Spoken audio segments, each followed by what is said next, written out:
Tahniah kepada anak muda ini yang berjaya menyimpan 10 gram emas dalam tempoh 6 bulan.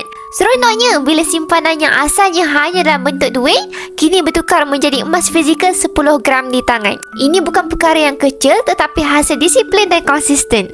Cik Nisa, penyimpan emas di bawah bimbingan saya, menyimpan emas secara konsisten melalui kaedah EPP, Easy Payment Purchase. Melalui kaedah ini, setelah item emas dikunci, bayaran perlu diselesaikan dalam tempoh maksimum 10 bulan mengikut tarikh yang ditetapkan. Cik Nisa telah lock emas 10 gram pada harga RM5,023 pada bulan Jun 2025 dan Alhamdulillah pada hari ini nilai 10 gram emas tersebut telah pun meningkat kepada sekitar RM6,807.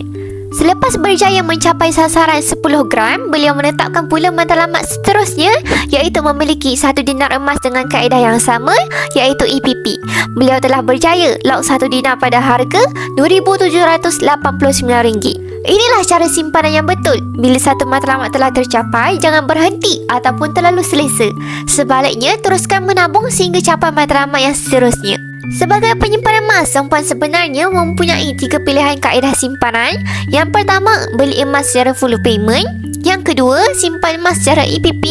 Dan yang ketiga, menabung emas melalui akaun emas gap public gold. Majoriti penyimpan emas memilih kaedah akaun emas gap kerana ia fleksibel, boleh menabung emas serendah RM100 dan boleh menambah simpanan pada bila-bila masa apabila ada duit lebihan. Jika berminat untuk bermula, tuan-puan boleh rujuk pin video saya untuk daftar akaun secara percuma dan saya akan bantu tuan-puan sebaiknya. Follow Awi rapai-rapai untuk ilmu emas dan kewangan.